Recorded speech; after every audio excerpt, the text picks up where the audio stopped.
I wanted to talk about holding up the mirror.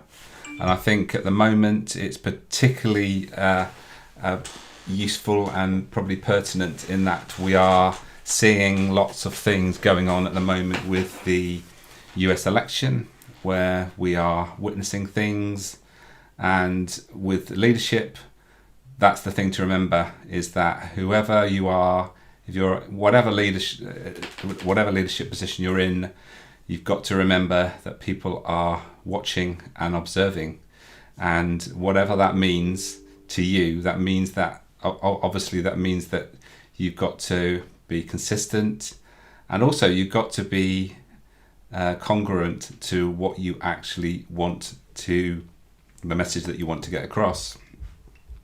So this is really important, and it's something that I talk about a lot with my clients. Is being self-aware is essential. We've got to be aware of our strengths, and we've also got to be aware of our limitations. So if we're trying to do things that we are not able to do, or we don't have the skills to do, or actually we don't have the motivation to do, in most cases we're not going to do them very well. So using our strengths, and particularly our character strengths, to their best and making the most of them is important, especially when we are not only leading ourselves but we're also leading a team. We've got to bear in mind those two factors.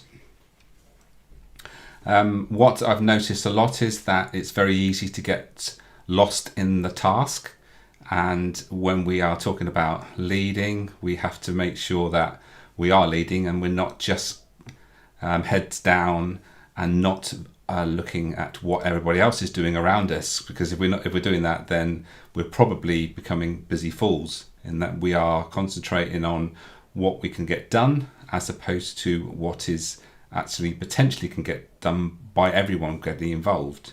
So I think that's really important. And when we think about the concept of holding up the mirror, there are lots of ways that we can get feedback. And I talk very much about a lot about motivation, and getting feedback on what motivates us is essential, I think. But also we need to understand our behavioural styles, which has a big effect on the way we lead and the way that we actually approach a challenge or a topic or something that needs to be addressed. We are very much driven by our personalities, which we won't go into too much here, but our personalities are very much about what we've experienced in the past, and what we've experienced is what we end up using, whether that's other people that have showed us things that we've actually experienced ourselves, which then transpire into the way we handle things in the future. And we can't really get away from that, but what we've got to firstly understand is, by holding up the mirror, understand what is our style, what is that we're good at, what do people see, and if you don't hold the mirror up and allow that to happen, then if you're not aware, all comes back to self-awareness. If you're not aware of how people see you, then you can't really adapt, you can't really change anything. Yes, you might say, well, I've been fine up to this point, and we've been, I've got to this point in my life where everything's fine. I've got to this leadership position. I'm leading my business. I'm leading this team. Why would I want to change? But there's a good reason to want to change, and that is if you get to the point where you've maximized your abilities, maximized the skills that you've learned to this point. That's the point where you think, well, I need to understand how to get to the next level, how to get the best from other people. That's the essential thing. So moving on for other things that we can get some feedback from, there's very crude ways of asking for feedback, understanding how people perceive us by just giving them maybe a list of words and then asking them to circle the ones that they think is relevant to us. And I think when you get that sort of feedback, it's actually interesting to see how it makes you feel. And there's certain words that might make you feel really uncomfortable. Certain words that might make you feel, actually, I wish that came up more often because that's how I want to be perceived. So I went through a process last year of doing some feedback and asking for some feedback and actually challenging people that know me well, to actually just point out things that I could be better at. And it's really difficult to get people to do that. It's quite interesting how people put up barriers and say, no, I'm not going to pick out anything negative out because I don't see that you're a negative person. But I wasn't asking them to do that. I wasn't asking them to pick me to pieces and really highlight things that I'm bad at. It was maybe looking at things that actually I want to be better at, that I want to be seen to be more. And one of the words that came up for me was actually bold.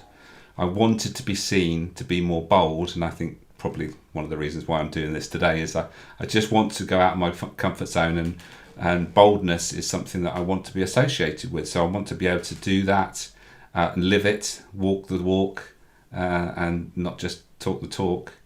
And once you've got that feedback and it doesn't come back to you the way you want it, then you can then start thinking about how you need to change.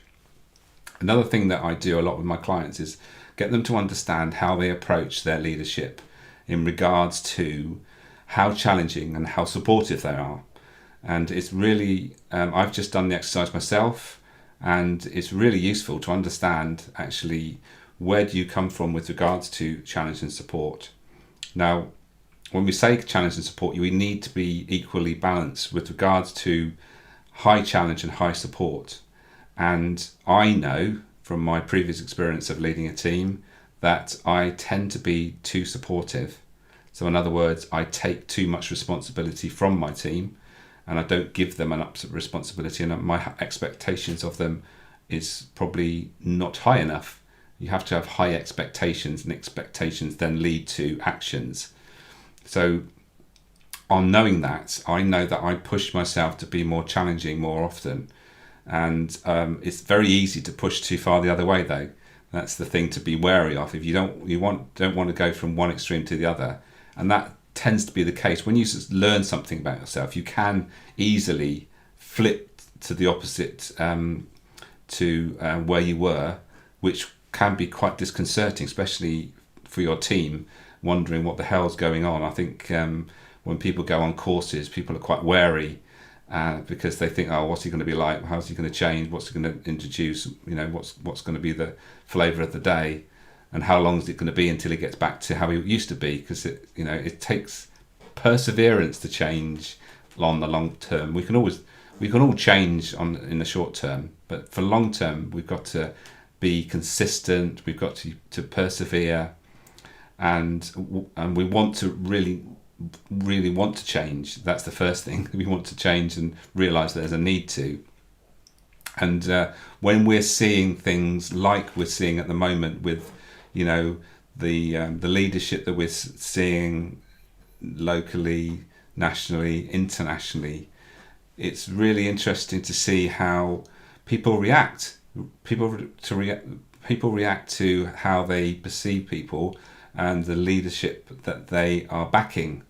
And it's really difficult for when you have maybe someone that you have maybe followed and actually believed in, then starts acting in a way that actually is completely opposite to your values. You might have actually followed that person because you wanted them to be successful in that there were certain policies that were going to benefit you. But ultimately, it comes back to values. If the values of that person and the values of the leadership are so far away from what you believe is right, then it's very unlikely that you're going to stay on board and follow that person. But the first thing you actually have to come across, actually get over, is actually realizing that you have to change your opinion and actually back away from the direction that person might be going in with regards to their policies. So anyway, that's my spin on it, and the importance of holding up the mirror. Understanding yourself is actually really important.